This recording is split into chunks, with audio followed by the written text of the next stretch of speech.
Good morning. Good morning. We're talking about exhaustion this morning. Listen, you can't keep being everyone's answer, all right, and still have energy left for your own healing. You can't continue to be everyone's answer and still have energy left, right, for your own healing, okay? Who am I carrying that needs Who am I carrying that needs to walk on their own? Who am I carrying that needs to walk on their own? That is the question. Today, we're talking about interactions with others, and we're talking about exhaustion this week, right? Exhaustion, right? The weight we carry in this thing called exhaustion. All right. It's Transformational Tuesday. It's Transformational Tuesday. So, good morning, good morning, good morning. All right. Good morning. How are you doing this morning? Here's my opener. Have you ever felt more exhausted after helping someone than you did before? So, have you ever felt more exhausted after helping someone than you did before? Like you gave them the last little bit of your energy, all right? Like you gave them the last bit of your energy. And here's the kicker: they didn't even notice. They didn't even notice that you were exhausted. Let me tell you about a client that I worked with. All right. She came to my office one day and she sat down, just deflated. Okay. She said, "You know what, Sheila, I don't understand. I do everything for everyone. I'm the one they call. I'm the one who shows up, but I feel so empty. I feel so empty." And I asked her just this one question: when was the last time someone showed up for you? Not just that, when was the last time someone showed up for you the way you show up for them? And she got silent. She got silent because the truth of the matter is, she realized in that moment that guess what? Good morning, big little brother. She realized that in that moment, um, so many she realized in that moment what so many of us don't realize, that we've been confusing being needed for being valued. And we're going to talk about that today. The difference between being needed and truly being valued. All right. We think that if we stop helping, we will stop mattering. All right. We absolutely think that if we stop helping people, that in some way we're going to stop mattering. Now, does it come up like, if I don't help them no more, it's going to stop mattering? No, it doesn't come up like that. Right. It typically comes up in the roles and how we describe the roles we play. Like, if I don't help them, who will? Right? If I don't do this, who will? We think that if we're not the answer, right, we have no place. Okay. So we commit to our jobs, we commit to other people in a way that exhausts us. So in today's lesson, it's about learning the difference between real love and emotional over responsibility, you guys, because you can't keep pouring into everyone else and wondering why you feel so dry. All right. Now, it's in the way that we pour. Again, I want to give this caveat because I do think that it's important for us to know that a part of our life is to be of service of others, right? A part of our life is to give, right? It's to, in a sense, treat other people. I think that the issue, though, has become, or the delay in understanding how to do that in a healthy way is there because we typically learn early to put other people's needs before our own. And so we've already mapped a pathway within the brain that says, look out for others um, before you look out for yourself. And in that same thing, when we develop the pattern to look out for others before we look out for ourselves, um, there was also, in a sense, a reward given or the anticipation of a reward, right? So if I become the big sister, if I become the helper, then they will like me, they will love me. Because when we're younger, we're looking for that attention, and that attention in any way, right? We're looking for that attention from the people, places, environments from around us. So our mind is so creative and so intelligent, even as a young person, that it will start to create stories and narratives about how to get that love. So early on, we develop the pathway in our brain. That pathway then, when we become adults, we start to behave in that way, and we don't recognize it because it's truly at this point in habit. All right, it's truly this an habit. All right, so my why for this session, I created this lesson because too many people have been made to have made caretaking their identity. All right, I'll say like this: too many people, I mean, too many of us have made caretaking our identity. Right, we learned early that love equates labor, that to be loved, we had to what? We had to be useful in some way, shape, or form. And again, I want to say that's a trauma response, right? When we grow up in scarcity situations, a lot of us are growing up early, right? And so we are being adults or taking on adult responsibilities at a very young age. And we take on this responsibility of caring for others, right? So again, this lesson is truly about releasing the weight of emotional over responsibility so that you can fully experience relationships, right? That really fill you up and not drain you. Now, there's going to be some people in our life, and I always say this: there's going to be some people in our life. Good morning, Deidre. That naturally we're going to give to them, and I always give this, and I always tell people: don't look for your harvest to come from where you plant, right? And a lot of us are stuck in that relationship loop because we've given to this individual so much and we feel like they owe us something.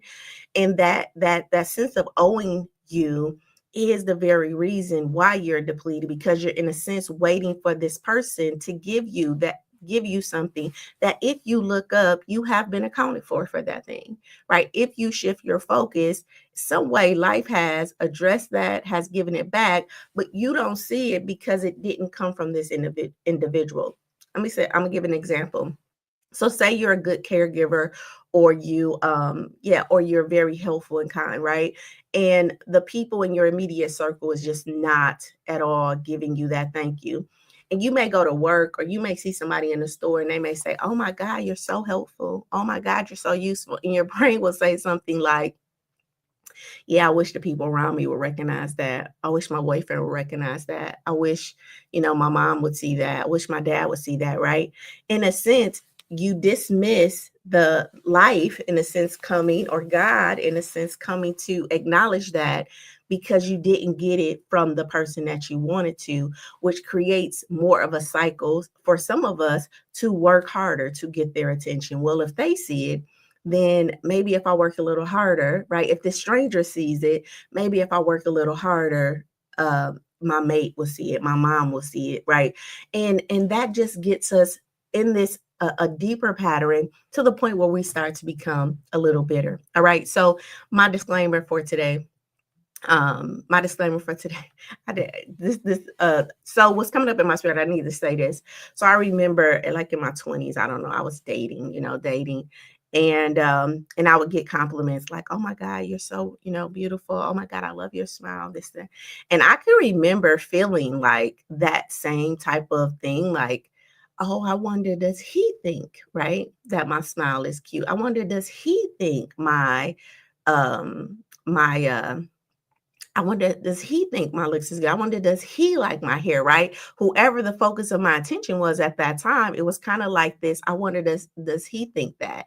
In the same token, right? I would be just saying, being mentored or talked to or whatever. And that message, I'm like, man, I wish they were here to hear this, right? I wish they could hear how important it is, or how someone sees me in this way. I wish they were here to witness that, right? So in a sense, I was bypassing all of this acknowledgement that life was providing to me, because the individuals, right, that were in my life, at the time, dating or you know, or maybe family members and things like that was not seeing it. And and at that time I needed that validation or wanted that validation. So if that makes sense, put a heart in the chat, right? Because that's the cycle that can sometimes we get stuck in, that pattern and that habit, and it caused us to be a little, like I said, a little more bitter. So here's my disclaimer for today. This lesson is for educational purposes. We know that informational purposes only. Listen, it is not a therapy session or any type of medical advice. Listening or participating does not create an automatic client therapist relationship, an automatic client coach relationship with myself, Dr. Sheila Little. So this lesson is really here to help you become aware of your patterns, right? Aware of your patterns, the patterns of overgiving and emotional caretaking, all right? But awareness is just the first step. We know this, right? Transformation happens when you start to take action. So when you start to set those boundaries, when you start to choose reciprocation in your relationships, and when you really start to learn to receive without guilt, all right? To receive without guilt. If you are experiencing emotional or any type of emotional disease or mental, dis-ease from this lesson, I would encourage you to go and seek out a licensed therapist, a coach, a trusted coach. You can join the program and anything like that. All right. The Project Life program. So good morning, Miss Hollis. How are you doing this morning? Good morning. It's Transformational Tuesday, you guys. It's Tuesday, your Transformational Tuesday. So it's time for us to take our deep breath. This is no pressure, just your presence on today. All right. We've done what we're supposed to do with our person, right? Woke up this morning, did a little mindfulness, probably said some thank yous, right? Felt our bodies, right? And if you haven't, again, we want to get in a morning routine where we're waking our bodies up, where we're acknowledging our personal space before we actually start to engage with the world. All right. So now we're in a community of like-minded individuals, right? Who are here, who have come together for this life lesson to support. Okay. So in this, we're going to do our body scan, right? To get more, just more present in the body for this conversation. All right. So imagine that sunlight over the top of our head, right?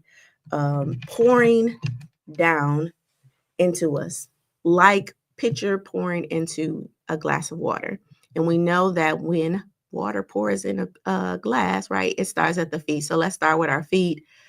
This warm sunlight representing kindness, representing love, representing some compassion, and probably representing some presence on today, right? I think we're so full of everyone else's problems. So let's just get present in our own self on this day, in the duality of who we are, right? In our gifts and in our flaws, in our in our faith and in our uncertainty, right? Let's just get present in that.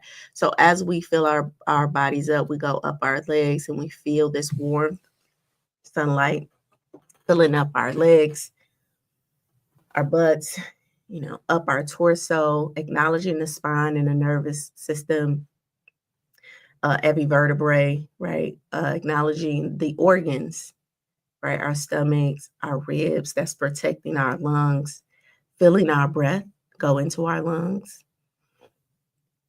our heart, right? Feeling that warmness cover our hearts. A lot of times, our relationships, they should be a mirror for us, right? They should reflect back to us, our wisdom and our wounds, right? Because life is a journey, and so we're being wounded throughout life. We're being broken down, similar to, and I want to use this metaphor, similar to, um, when you go work out, right? You lift a muscle. What is it doing? It's tearing your muscles. I mean, you lift a weight. What is it doing? It's tearing your muscle, right? So life has a way of tearing us only for repair. All right. And so let's warm our hearts, because a lot of our relationships have torn us, only for repair, though, only for us to go out and seek the things that we need and heal the places that we need, so that our relationships can become more refined, right? And start to mirror more of who we are and what we desire. And that is the work and the journey, right? So as this sunlight comes up to our shoulders, it drops down into our arms and starts to fill us up by our hands first, activating our hands, feeling our hands warm up, right? So our hands are very much the manual part of our body, right? And so sometimes we can get stuck. So I want to activate our hands today, up our forearms, our muscles, back up to our shoulders, releasing or comforting that weight on our shoulders. And as that sunlight is filling our shoulders, it's kind of breaking a lot of that tension in those muscles, in that energy field around our shoulders, up our necks. I talked about yesterday the throat chakra being connected to our solar plexus. Okay, our solar plexus is a space right underneath our chest, but that's the place where we hold our confidence. That's the energy field that's in the body where confidence is. And those two work together. And so a lot of times in our relationships, right, we have a closed throat chakra, right, because we don't feel confident. The more we talk, the more confident we feel. The more confident we feel, the more we express ourselves. And so these two energy fields actually work together. So as that sunlight is filling our throat, right? It's opening that up and comforting, right? And giving some compassion. Because here's the thing, we know why we haven't said what we needed to say. We probably didn't feel comfortable. But on this morning, we want to feel comfortable in that, right? Up our face, our lips, softening our ears for today's conversation, our eyes, teaching our eyes to see the things that we want, okay? To see the things that we want. And then activating our brain, okay? And then out our heads, and then just pouring down our largest organ, which is our skin. All right. And this sense of kindness and compassion and forgiveness, a lot of us are holding a lot of guilt and a lot of shame because we've been the hurt, right? We've been the people who probably has hurt someone, right? And so on this morning, we're going to give ourselves some forgiveness and some kindness because guess what? We only know what we know until we know something different. And sometimes the brain, although it's trying to help you, and it is your biggest advocate and biggest support, is often being communicated. What we're communicating to it is not always in alignment with what we want because we need to learn how to communicate. Okay. So communication is not just to other people, it's in how we talk to ourselves too. All right. All right. So again, just let our bodies be present. All right. Just let it be present. All right. And then that breath, let's take a deep breath in. I'm allowed to rest in my relationships. I'm allowed to feel safe in my relationships. Let's breathe that in. And I release what was never mine to fix. All right. I release that responsibility of what was never mine to fix. So this session is for you. If you, the first person everyone calls when there's a crisis, all right, it's for you if you feel guilty, when you don't have the energy to help. This lesson is for you if you've been the counselor, the mentor, the fixer, all right, and you're just tired, you're exhausted, all right. This is for you if you give and you give and you give, but struggle to receive without feeling like you owe something back. I see this all the time. All right. I see this all the time. All right. This is for you if you confused being needed for being loved. All right. This is no type of judgment or anything like that. I think awareness is the first key to really breaking through. And again, I want you to know that we are not broken. We are patterned. And a big part of our pattern is this. And it is there's something called being in receptive mode, right? And when you're giving so much, you're actually also communicating to the nervous system to not receive, right? And so, and it's so simple, something as simple as to not receive the compliment, to not, we want to be seen, but then when somebody does see us and then give us that compliment or, try to help us, then we have a narrative for them for not allowing them to. That narrative can sound something like, I don't want them talking about me when I leave. I ain't gonna let them help me, and then they'll be calling their friends talking about me. You know, another narrative could be, somebody compliments you. Oh, this old shirt. Oh, this thing. Right? We're dismissing the small granial messages that is coming in to build the foundation for you to receive. And that is your job. It is your job to build that foundation, and really teach the brain that it's okay. It's safe to receive. It's safe to receive a compliment. It's safe to receive, resources. It's safe to receive. But again, I think growing up in lack, there's a lot of shame around giving and receiving. I mean, around receiving, what that means for who you are. But life is about the ebb and flow. It's about the give and go, right? Like we take in the carbon, we take in the oxygen from the trees, right? And then we release carbon dioxide, right? So life happens in this cycle, right, of giving and taking. And so many of us are just giving, giving, giving, and we have not become comfortable with receiving.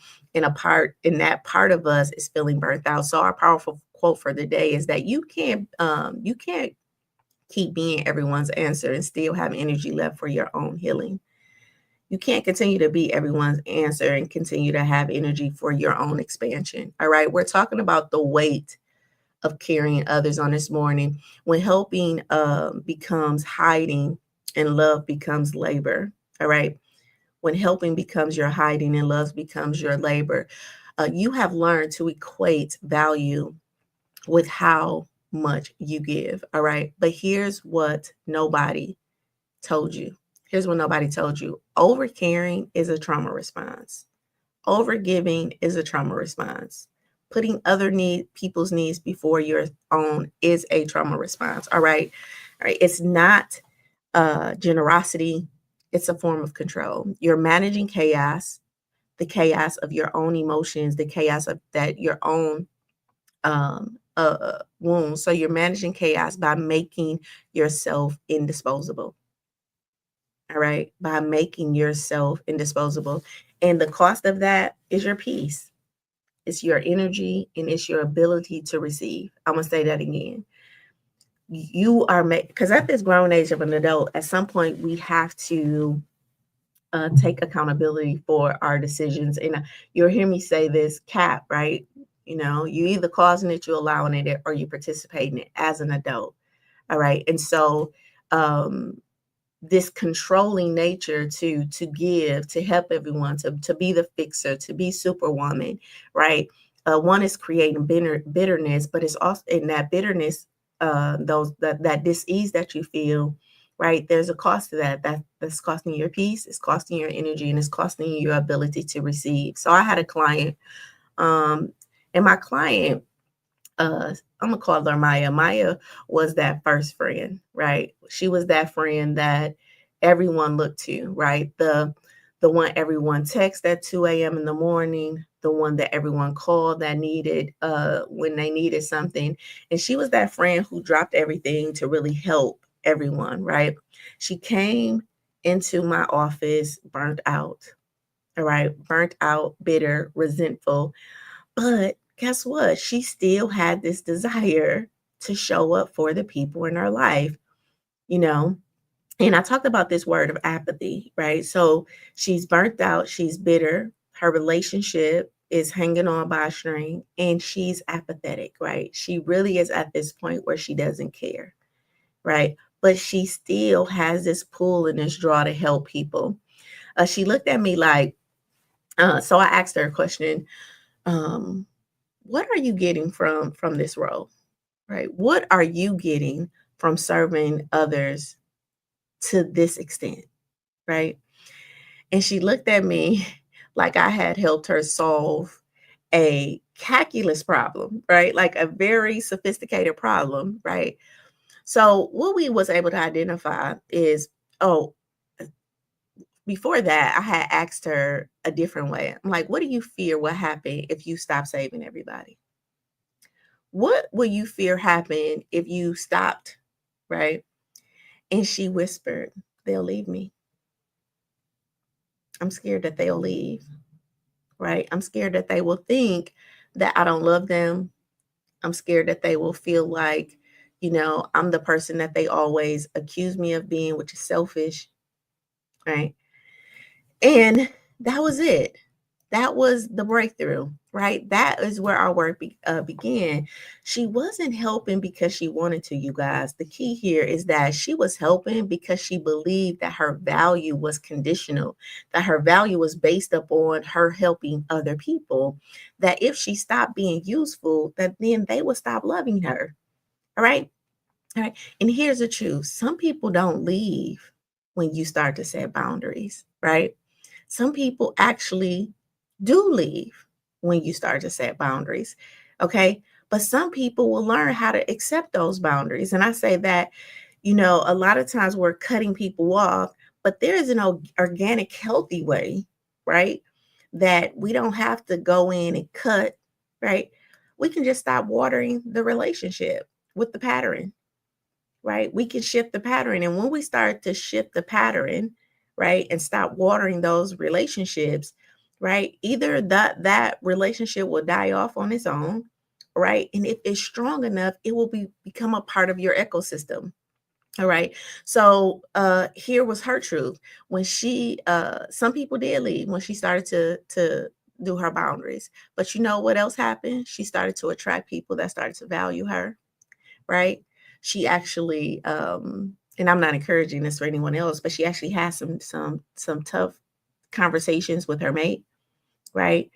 They started to dig down and talk about some things, right? To the point where the relationship ended up dissolving because she ended up admitting some weights that she was carrying in the relationship, right? She started to experience relationships that really started to be built on reciprocation, right? Not rescue. And that all happened from that transformational conversation we had when I asked her those two questions. I think that she really had never heard herself express out loud that fear that she was holding so close to her. If I stop helping, they'll stop loving me, right? If I stop helping, they will feel like I am a selfish person. All of these judgments that she was performing in a way to not be, right? That was the fear, her own fear, that was stopping her from helping these individuals. And this is the important thing that I really need you to know is that your behaviors, right, they're for you. Okay, so this need to be a people pleaser, this need to overgive, this need to help others, that is not about other people, you guys. It is about you. That is your coping mechanism. That is how you manage your emotions. That's how you control yourself from not feeling the rejection, from not feeling the pain. But here's the thing, when it's done in contraction, right, or done with the intention of not experiencing something, you end up feeling those feelings anyway. All right. You end up feeling those feelings anyway. So let me be honest with you. I'm gonna use that client growing up. Uh, so I'm gonna use that client story and kind of tie it in with me. Growing up, I talk about I was the responsible one, the one who made sure everyone was okay. Right. I worked, I did hair. I started off at 12, right? Started working in a shop. I became dependable, capable, and admired. All right, and admired. But it also became exhausting, right? Like it was a point where I'm like, I don't know how I can do this because the moment, the so there became a moment where I'm like, I can't keep this up, right? The very thing that fed me in my teens and my 20s, right? When I started to create my own family and when and I'm gonna use a technical term here, when my frontal lobe started to close and I started to make my own decisions and build my own family, like I can't sustain this. All right. Because the moment I stopped performing that role, right, it was liberating. But the fear was if I stop performing this role, they won't see me, right? They won't see my value, they won't see my love and things like that. Okay. So I do want you to know that I think that we don't have to judge it. I think it's a cycle that we go through in life, right? It's a cycle that we go through in life. I had another client, um, again, grew up as the responsible one, was admired for everything that they did. But and I'll say, but, and who also experience this level of exhaustion. All right. Um, because, and here was their story. They feel like the moment they stop performing, that they will be invisible, like their worth would evaporate in the second that they stop solving everyone else's problems. All right. They talked to me about, remember a season in their life where they were pouring into everyone, right? Their colleagues, their family, their friends. And one day, something happened. They got sick. They couldn't show up for work, right? Like really sick, right? And had to kind of cancel everything. And you know what happened? Nobody checked on them. None of their friends, none of the people that they loan money to, right? And when that happened to them, this individual talked about the anger that came up in them, the disappointment, right? But then they realized that they wasn't showing up because those people wasn't showing up for them. Guess why? Because they never taught the people, right? So in our sessions, what came up was the fact that you never taught people how to show up for you because you only taught them how you show up for them. All right. Right. So in our work together, we had to go through that emotional work for her to train other people, train herself to become a receiver and model what that looks like. All right. All right. And model what that looks like to our friends and our family and our colleagues. So we have to put boundaries on our work schedule, right? We had to start to enforce boundaries in our relationships. And this was important, right? Because when we start to enforce those things, I mean, she couldn't wait for our cause, you know. So she like, listen, I know we meet on Fridays, but can we meet on Wednesday today? Because I just had a big conversation, right? Right. Because that support is needed in our transition. So here's our mirror moment. I want you to ask yourself, who are you carrying that needs to be walking on their own right now? Who are you carrying that needs to be walking on their own right now? Now take a breath, right? Take a breath and breathe that, right? And let that question really sit in your body for a moment, not just in your mind, but feel that. Who are you carrying that really needs to be walking on their own? And notice where you feel it at. Do you feel that in your chest? Do you feel it in your shoulders? Or do you feel it in your stomach? Now, if you have not um, felt, right, then you might like, I don't feel it anywhere because I don't know what that feels like. But trust, just asking the question to your body is providing an invitation for your body to start trusting you to feel in certain and feel that over time, right? So when you first start to say, where do I feel this in our body? Sometimes your body is so numb that it's not going to, right, give you that information. It understands, it knows where you feel it at, and we ask it more and more. And the more we do that, then the more our body starts to recognize it's safe. And then we can start to feel it. Oh, I feel it in my chest. I feel it in my stomach. Some of us, on the other hand, feel those emotions right off the bat. You feel the weight on your shoulder. You actually feel the knot in your throat. You actually feel the tightness in your chest, right? You feel the uncomfortable stomach, all right? So again, who are you carrying? And more importantly, what are you afraid will happen if you put them down? What if you put them down, right? What fear what are you fearing about that? What do you think will happen? All right. So here's 5 things that in your relationships, I want you to know, or your relationships is trying to tell you. Now, uh, I want you to think about this section. This is your relationships talking to you. All right. I can't grow if you keep rescuing me. So the people that you're helping, the situations, these relationships, listen, I can't grow if you keep helping me. When you fix everyone's problems, guess what? You rob them of the chance to build their own strength. This is called codependency. All right. So when you come in and you fix people, you actually stunt their growth. I know you think you're helping your kids, right? I know you think you're protecting them. I don't want them to feel this pain, right? I know you think you're helping your maid by staying silent, right? I know you think you're keeping the peace at work, right? But you're really stunting people's growth. And uh, so often in my sessions, I have to, in a sense, challenge and charge people and really call them out because I'm like, What if it was your responsibility? What if specifically God put that irritation in you to, in a sense, irritate you so much that you do something and you were the voice to actually stand up. You were the boundary that this person was meant to see so that they can break through in their life. But because we're not standing, we're not creating the boundaries, the people around us may not be growing at the rate that they should because we're rescuing them. All right. Number two, your exhaustion is a boundary that I can't see.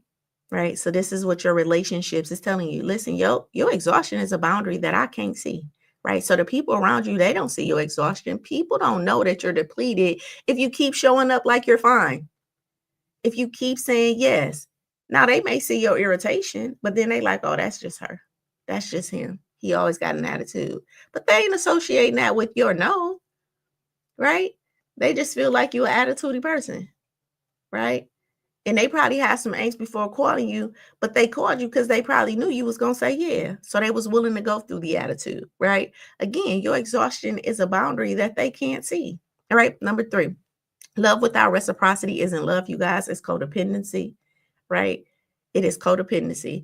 Healthy relationships are a two-way street, right?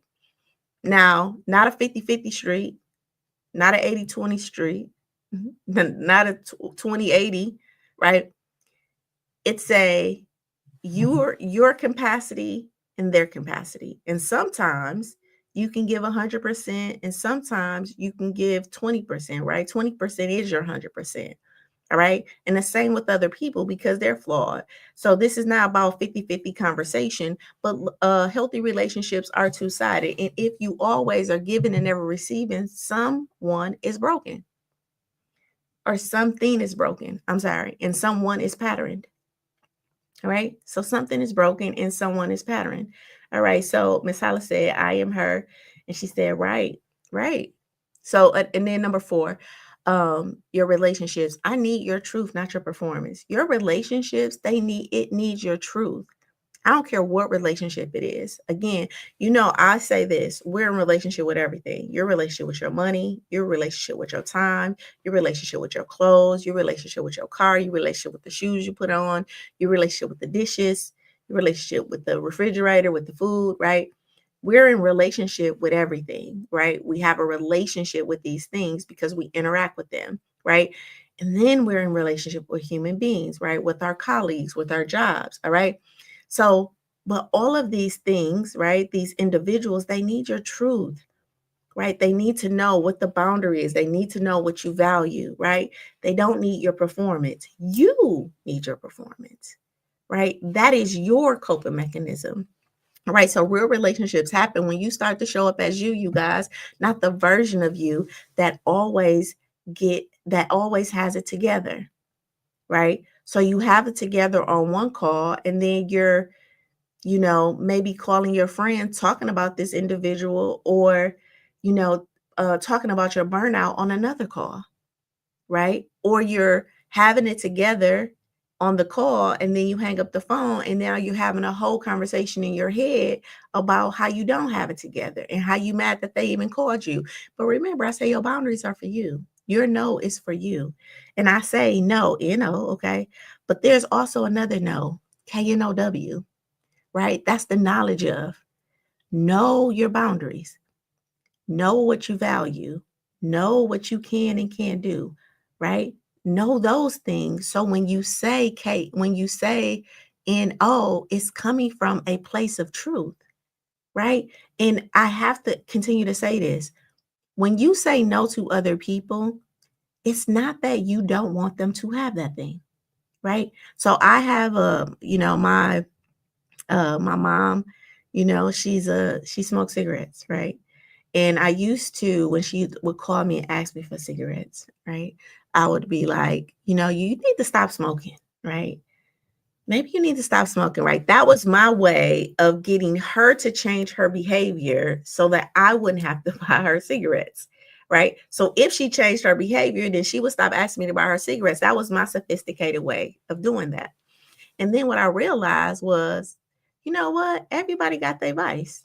If she want to smoke cigarettes, she can smoke cigarettes. If she want to, do whatever she want to do. If people want to gamble with their money, if they want to go to bingo, if they want to go to casino, whatever they want to do, like that's their vice. Who am I to tell them that they need to stop their vice?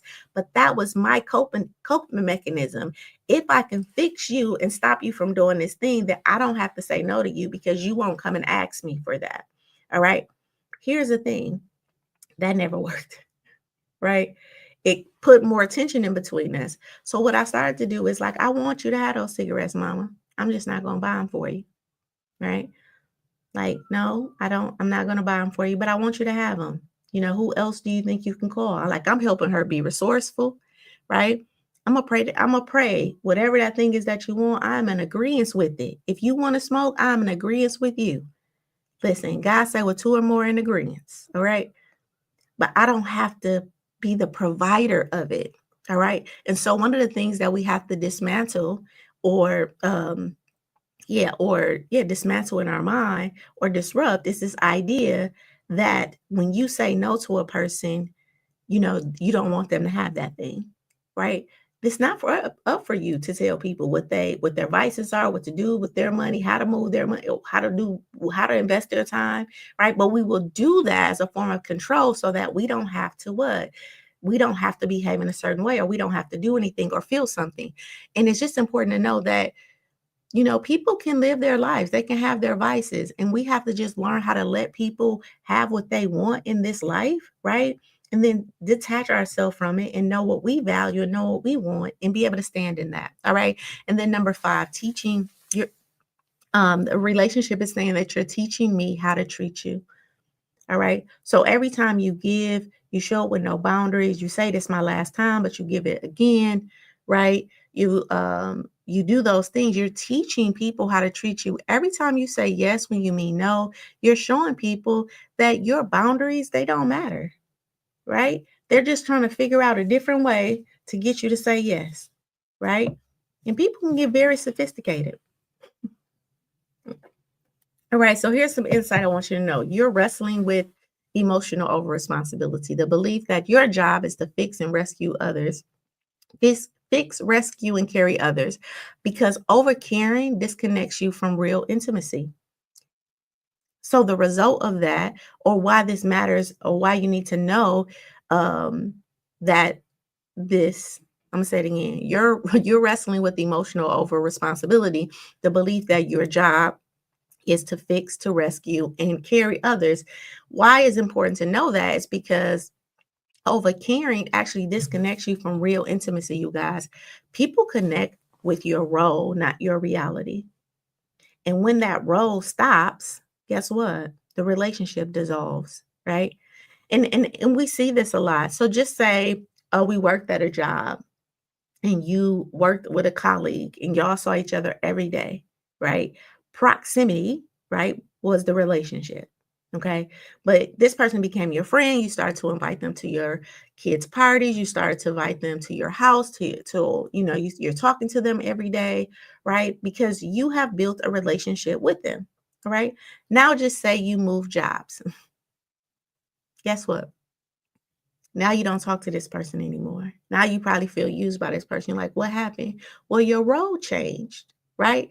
The person wasn't in relationship with you. They were in relationship with the proximity of you and the role that you carry. We don't have to have any judgment about that, right? We can be disappointed. Roles change. But when roles change and people are in relationship with the role that you're playing in their life, oh, you're my peer, right? The role at that point was my peer, my colleague, right? The relationship didn't grow into an intimate relationship. And a lot of us are in relationships that's based on our roles and not truly the reality of who we are. All right. The real value in knowing that is when you stop fixing, you actually start connecting. All right. So when you can identify that people are connected with your role and not your reality, guess what? You can stop fixing and start connecting. And that's where, guess what? The relationships start to heal. That's where you start to heal. And that's where you start to live. Okay. So I have a testimony from one of my clients that said, when I stopped being everyone's counselor, I finally had energy to heal myself. Right. You know, and it's important. It's important. One of the things that I needed to start doing was to ask people, can I offer you? Right? Especially my friendships. Can I offer you my insight? Can I offer you what I think? And really give them the permission to say yes or no. Right? And then the more I asked that, then I started to catch myself. Like, you want to offer that, but maybe that's not what they need. You want to fix them. You want to do that. And so I learned how to wait, right? I waited for them to say, Sheila, what do you think? Right. And then as I started to practice that, I started to mature. And then it's to a point where I'm just like, oh no, I can't help you do that. No, I'm okay. No, I don't want to see that. No, I don't want to talk about that, you know, right? And so this happened over years. So this practice of changing our roles into reality and changing these roles, right? It happens over time, but we have to start practicing now. All right. So again, the my client was like, once I stopped being a counselor, I started to heal myself. And guess what? Research supports this. Studies show that emotional caretaking activates the same stress pathways as physical labor. Let me say that again. Studies show that emotional caretaking activates the same stress pathways as physical labor. So chronic overgiving leads to, guess what? Compassion fatigue, anxiety, and relational resentment. And boundaries, though, on the other hand, they increase emotional resilience. They help to expand our capacity, and they help with relationship satisfaction. All right. You want relationships where you are valued for who you are. Okay. We want relationships where we are valued what for who we are, not for what we do. Don't you? All right. Don't you want a relationship where people value for who you are, not for what you do? Listen, where people show up for you the way you show up for them, that is not selfish at all. That is divine. That is your divine right to have this reciprocity, to have this reciprocation in your relationships. But a big part of that is you learning how to receive. And we learned that in Project Hope. That's a big part of any program in my coaching programs, learning how to receive. All right. And going through the emotions of that. All right. So today we're talking about interactions with others. We know that interactions with others is your relationships. All right. So this lesson fits under interactions with others because healthy relationships actually require emotional reciprocation. All right. Or in emotional reciprocity. All right. Not just emotional labor. So I'm going to say that again. This lesson fits under interactions because healthy relationships require emotional reciprocity, not just emotional labor. So here's 5 truths I want you to know about the weight we carry with others. Overcaring is not love, it's fear management. All right. You're not helping because you love them. You're helping because you're afraid of what happens if you don't. All right. Number 2, you can't control outcomes by controlling people's feelings. You think fixing is you think that if you fix their problems that they'll be okay. And if they're okay, then you'll be okay. Right? So I told you about the story. I'm gonna fix my mama smoking because when I fix her smoking, she's not gonna ask me for my money and then I can keep my money. Right? That's not how that works. Okay. All right. So again, you think that if you fix other people's problems that they'll be okay. And then when they're okay, then you're okay. But that's not connection, you guys. That's codependency. All right, that's codependency. All right, number 3, saying no doesn't mean that you don't care. It means that you care about you too. All right, so let's change that. It's an extension. I want to add to that. We think that saying no means that you don't care. And guess what? We'll say that.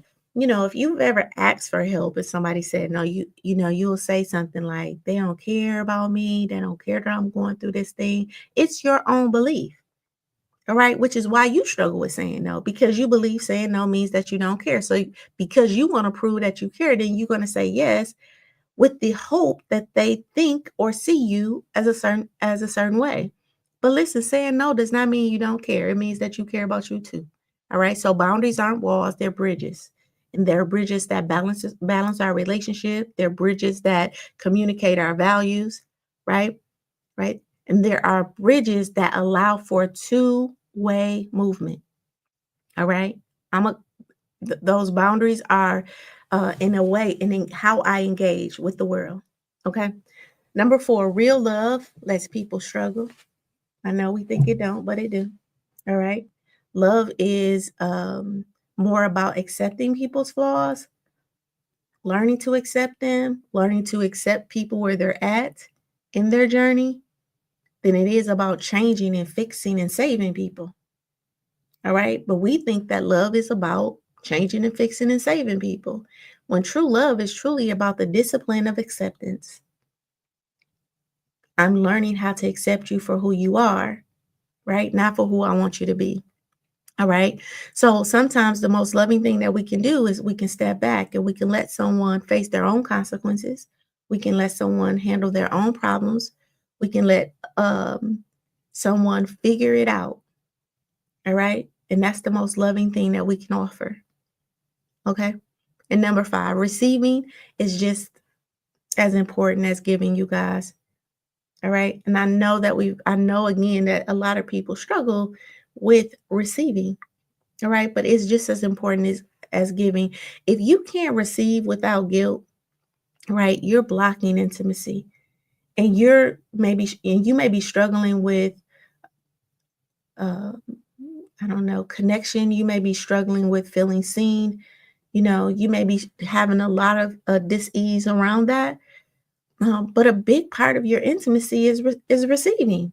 So if you're not receiving a compliment, if you're not open to help, if you're not open to, support, if you're not open to those things, then how can you ever develop the intimacy?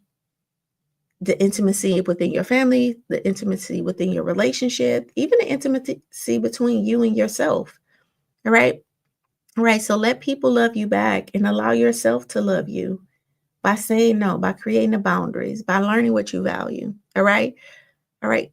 Listen, each of these truths helps to reframe, I hopefully will help you reframe your relationships from rescuing, right? From being the rescuer to really a reciprocal, I don't know, reciprocal partnership, you know? And I think when we talk about partnerships, then we understand this is both of us. We're partners in this. All right. And looking for partnerships is so important, right? At work, in your friendships, in your relationships, right? And in with you, be in partnership with you, be in alignment with you. Okay. All right. So if that makes sense, put a heart in the chat for me and let's get to our biblical wisdom on this morning. All right. So here's our biblical wisdom. Galatians 6:2. Listen, carry each other's burdens in a way. Carry each other's burdens, and in this way you will fulfill the law of Christ. Galatians 6:2. But also, each one should carry their own load. Okay. So the first one says, carry each other's burdens in a way that in this way you will feel the law of Christ. Now, this is why I say a part of our responsibility in life is to be of service, is to help. All right. But another part, but also Galatians 6:5 says each one should carry their own load. There's a part in the season where we just got to handle it on our own. All right. So the interpretation, and this is about the guy within. Wait, did Paul just I want you to think about, was this a contrasting verse, right?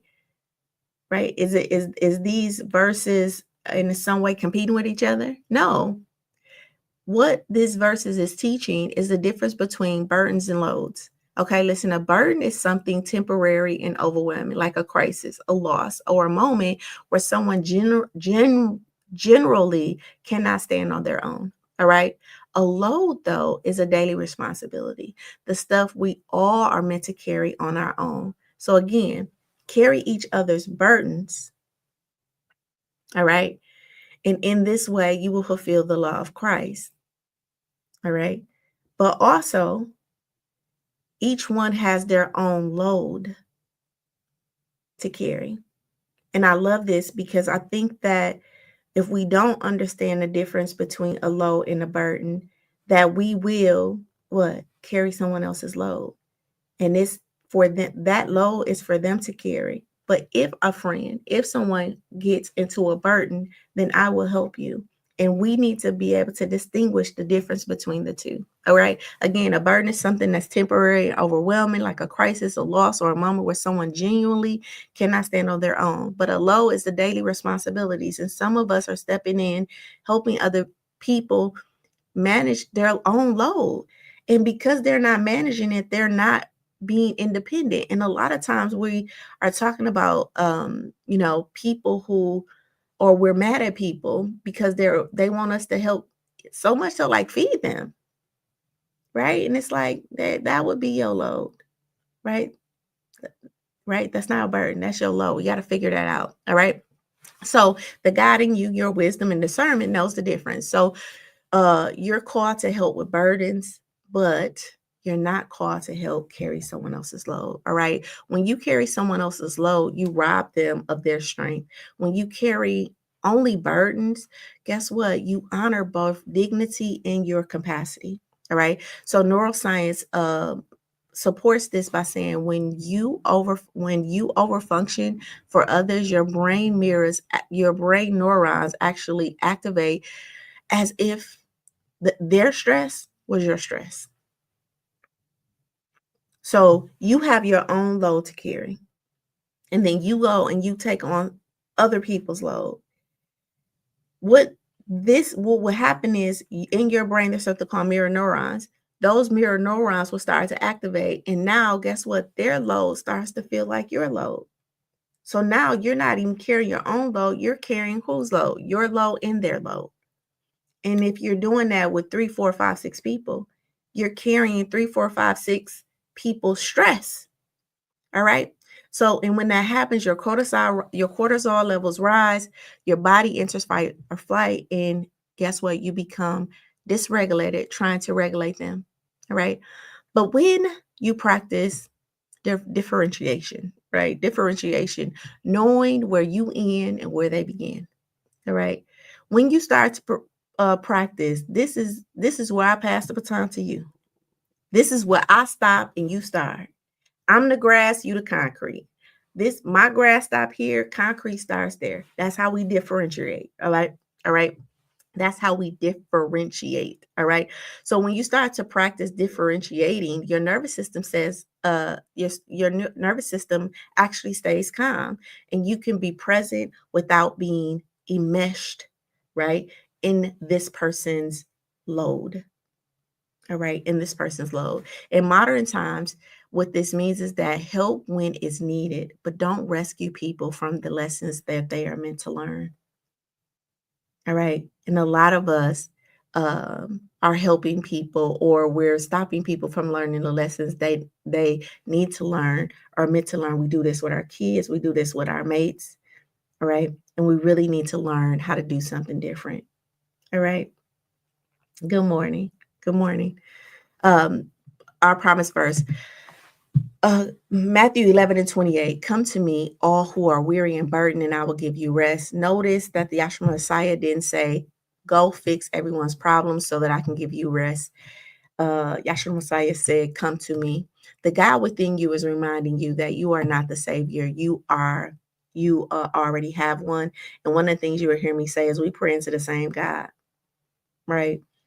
Right. Especially at this grown age of an adult, I do think that we need to allow adults to be adults and figure it out. The brain is a beautiful tool, right? And it will figure it out. All right. And if you're always going to be the solution or resolution for somebody, right? In a sense, you stepping in as if you God and you not. Let them pray about that.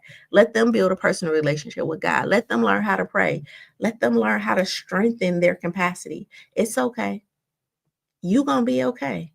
All right. And I know that you're struggling with that because you think that, you know, it's going to be a reflection of you, but that's your work. That's your trauma wound that you have to release and let go. So let your kids grow up, your grown kids. Let them leave. Right now, um, my kid, I have a 24-year-old. He still stays with me, but he'll ask me for nothing. Right. right? Like, I'm not going to carry your load for you. And it's teaching them how to carry their loads, right? So we can teach people how to do that. I remember sitting with my mom and my dad, right? And doing a budget for them. I can offer you this skill. This is how much money you have coming in. This is how much money you have coming out. So this is how much you have for cigarettes. This is how much you have for gambling. This is how much you have for groceries, right? This is your free money. And giving them that insight to really help them, right? So I'm helping you by helping you develop the skills to manage your own load, but that's not my responsibility. Your load is not. Now, if you get in a bind, right? We call burdens binds. All right, call me. Because I am a daughter that wants to help, right? I am the friend that wants to help in your bind, right? But not helping you lift every load in your life. Right. And then even sometimes I think, and other therapists probably can attest to this, sometimes we meet clients and clients want us to help them, right, with the load of their life. Tell me what to do, right? Well, what do you think I should do? That's not for me. What do you think you should do? Right. And a part of our role is teaching you how to manage your load, right? And create the boundaries so you can stop managing other people's load. Right? That's the work and that's the wisdom and that's where growth actually happens. All right. So again, the God in you is reminding you that you're not the savior. You're already you already have one. All right. So your job isn't to save everyone. Your job is to love with. I'm sorry. Your job is to love well. And that includes loving yourself enough to rest. All right. So neuroscience supports this by saying when you release the burden of fixing everyone else, your parasympathetic nervous system activates, which is your calm part of you activates, your heart rate rests, your breath deepens, and you return to calm again. All right. Rest isn't selfish, you guys. It is sacred. All right. It's your divine gift. And it is how you stay whole. All right. It's how you stay whole. All right. So, again, I want to integrating is getting present in our body. So I want you to place your hand on your heart, one hand on your belly, take a deep breath, hold it, and exhale fully. All right. And speak with intention, out loud or silently in your head. I release the lie. Okay. This is what I want you to repeat after me. I release the lie that my worth is in what I do for other people. I receive the truth that I am loved for who I am. I give myself permission to help without losing myself. I give others permission to carry their own load, and I am not their savior. I am human, and that is enough. All right. Now let's take 3 more breaths. Breathing that in, just allowing it to set. All right. And notice what shifts in your body. Notice what shifts in your shoulders, in your hands. All right. If you feel that shift, that is a sense of freedom and alignment. All right. So here's my anchor question to you. How does it feel in your body to know that you don't have to fix everyone to be loved? All right. So let's put this into action. If you enjoyed that section, please put a 1 in the chat for me. All right. So here's your action steps. Identify one person or situation where you're over functioning and name it. Number 2, ask yourself, what am I getting for playing this role? Is it safety? Is it identity? Is it control? We got to name it, right, before we can tame it.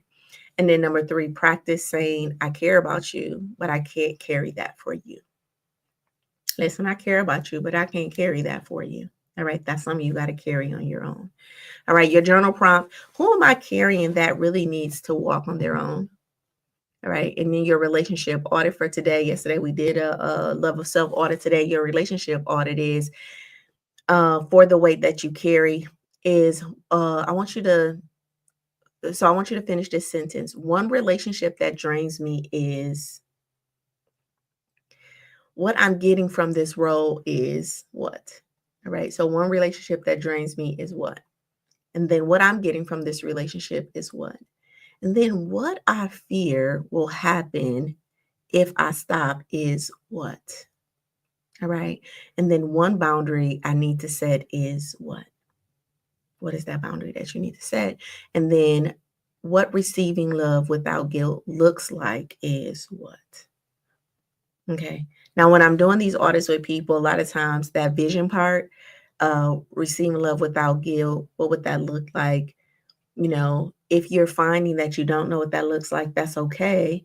All right. I would say join the project or get a coach or get a therapist so you can start visualizing the life that you want and really start seeing what that would look like so you can start experiencing that more. All right. Your affirmation for today: I am not the savior. I am allowed to rest, to receive, and to release. All right. And then your intention for today. Today, I choose to connect over caregive. I choose to connect over caretaking. All right. Or I choose connection over taking. I choose connection over caretaking. All right. And if you want that bonus challenge, the next time someone asks for help, pause before you say yes. All right. Pause and ask yourself, is this a burden, which is a temporary crisis, or is this a load, their responsibility? All right. Then respond accordingly. All right. We need to know the difference between burdens and loads. All right. And everything is not a burden, even though your mind will probably try to make it feel that way. And even though your body will probably try to make you feel that way, right? You will come up with narratives, but everything is not a burden. Okay. Um, so again, I want to offer you an opportunity to join Project Life to learn how to stop rescuing and start connecting at shieldlittle.com/life. All right. And then after you do the audit, I want you to, if you don't know how to set boundaries without guilt, that is something that we work with inside of Project Life. So if you need help with setting boundaries, knowing what you value and things like that, and even practicing communicating that, that is what the project is here for. If this lesson really hits you and you are having some insight today, imagine what happens when you make that a lifestyle. All right. All right. And if you really gain some insight and you really felt what I was saying today, I want you to drop a fire in the chat. All right. And let's celebrate our growth together. Now I have that call, that challenge, and that charge. I'm calling, I'm asking, what truth are you walking away with today? Your challenge today is to set one boundary this week, even if it feels uncomfortable. And then your charge, you already know, go shape your life, not by saving everyone, but by loving yourself enough to let them walk, right? And let them strengthen by carrying their own load. Listen, you can't keep being everyone's answer and still have energy left for your own healing. Real love doesn't drain you, all right? Real love actually fills you up. And when you stop fixing everyone, you finally make space for, guess what? For the relationships that were meant to meet you, not just need you. All right. So when you stop fixing everyone else, right, and really work on, so stop fixing everyone else is a you thing, right? It's a you pattern. When you break that pattern and start to deal with those emotions, update those core beliefs, right? You finally start to make space for the relationships that were meant, right, for you and not just the relationships that need you. Some of those people are in your life right now, but the relationship is what I say on the contracting end, and y'all need to meet somewhere else. Okay. And you will start to meet that person at a different place when you start to change. I always try to get people to see that I'm gonna say it like this. Have you ever heard a person the narrative like a man could break up with you and then go be the very man that you wanted him to be with another woman, right? Or a friend always asking you to do stuff for them, but they give to everybody else, right? And you see how they give to everybody else. That's more of a reflection of who you are than it is a reflection of who they are. People have the capacity, all right? And we have to really stop this idea that people don't know how to help themselves and people don't know how to treat people, right? We provide the environment, we provide the boundaries and the values, right, for how people treat us. All right. And so that individual that's coming into your life taken from you, that individual that may be the perceiving misusing you, right? You're looking at them and you like, yeah, they don't treat everybody else like that, right? Because those other people may teach them how to treat them and you don't, right? You want them to see something in you that you have yet to see in yourself. We don't have to judge that, but you do need to recognize it. so that you can start shifting and changing it. All right. All right. So here's we're going to talk about tomorrow. Gratitude shift Wednesday, the mental weight or the weight of our mental noise. All right. This is where we explore how focus shapes your energy and how to really shift from overwhelm to clarity. You guys, I'm excited about that conversation. All right. Here's your takeaway for today. You are not surviving. You are not the savior. Okay. You are human, and that is enough. So tonight, when someone asks you for help, I want you to pause and I want you to ask yourself, is it mine to carry? And if it's not, let it go. All right. Not with guilt, not with shame, but with grace, because you know that in letting it go, you're helping both of you guys. You helping them be stronger, and you're teaching yourself that your no is important too. All right. This is why, because you deserve relationships where you're loved for who you are and not just for what you do. All right. So this lesson was your permission slip to stop saving and to start living. All right. Know that I love you. I love you. I love you. Remember this. If you could shape it in your mind, you could have it in your life. I love you. And I will see you tomorrow for that life lesson. Till later.